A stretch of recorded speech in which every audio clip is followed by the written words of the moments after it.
শহরের এক হাসপাতালের একটি বিশেষ কেবিনে দুজন গুরুতর অসুস্থ মানুষ ভর্তি ছিলেন।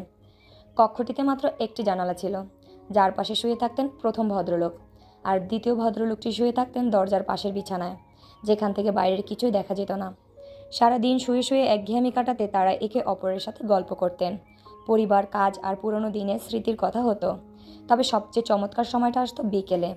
প্রতিদিন বিকেলে প্রথম ভদ্রলোক বিছানায় উঠে বসতেন এবং জানালার বাইরে তাকিয়ে অন্যজনকে বর্ণনা করতে বাইরের পৃথিবী কেমন দেখায়। তিনি বললেন, আজকের আকাশটা দারুণ নীল, জানালার ঠিক বাইরে একটা সুন্দর পার্ক আছে, সেখানে একটা দিঘি আছে, দিঘিতে সাদা হাঁসগুলো সাঁতার কাটছে, একদল ছোট বাচ্চা রঙিন বল নিয়ে খেলছে, আর ওই যে দূরে একজোড়া তরুণ তরুণী হাত ধরাধরি করে হাঁটছে। পার্কের ফুলগুলো আজ বাতাসে দুলছে, কি যে চমৎকার লাগছে।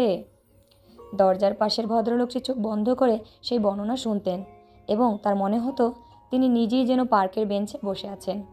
এই সুন্দর বর্ণনাগুলো তাকে বেঁচে থাকার এক অদ্ভুত শক্তি দিত, তার সব কষ্ট ভুলিয়ে দিত। এভাবে কেটে গেল কয়েক মাস। হঠাৎ এক সকালে নার্স এসে দেখলেন প্রথম ভদ্রলোকটি রাতে ঘুমের মধ্যে শেষ নিঃশ্বাস ত্যাগ করেছেন। পুরো কেবিনে এক বিষাদময় নীরবতা নেমে এলো। কিছুদিন পর দ্বিতীয় ভদ্রলোকটি নার্সকে অনুরোধ করলেন, আমাকে কি দয়া করে জানালার পাশের বিছানাটা শিফট করে দেওয়া যাবে? আমি বাইরের ওই সুন্দর পার্কটা দেখতে চাই। নার্স হাসি মুখে তাকে জানালার পাশের বিছানায় স্থানান্তরিত করলেন। ভদ্রলোক অনেক কষ্ট করে নিজের কনুয়ে ভর দিয়ে একটু উঁচু হয়ে জানালার বাইরে তাকালেন, কিন্তু বাইরে তাকাতে তিনি স্তব্ধ হয়ে গেলেন। জানালা দিয়ে কোনো পার্ক, দিঘি বা সুন্দর পৃথিবী দেখা যাচ্ছে না। সেখানে শুধু একটা ধূসর নিরেট ইটের দেয়াল দাঁড়িয়ে আছে। তিনি অবাক হয়ে নার্সকে ডেকে জিজ্ঞেস করলেন, আমার আগের বন্ধুটি যে প্রতিদিন বিকেলে এখানে তাকিয়ে এত সুন্দর সুন্দর বিবরণ দিতেন, পার্ক, দিঘি, খেলাধুলো, সেগুলো কোথায়? নার্স চোখ মুছলেন এবং মৃদু স্বরে বললেন, উনি তো সম্পূর্ণ অন্ধ ছিলেন। উনি এই দেয়ালটাও দেখতে পেতেন না।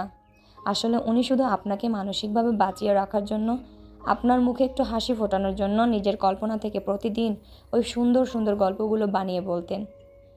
ভদ্রলোকের চোখ দিয়ে অশ্রু গড়িয়ে পড়ল। তিনি বুঝতে পারলেন নিঃস্বার্থ ভালোবাসার চেয়ে বড় ঔষধ এই পৃথিবীতে দ্বিতীয়টি আর নেই।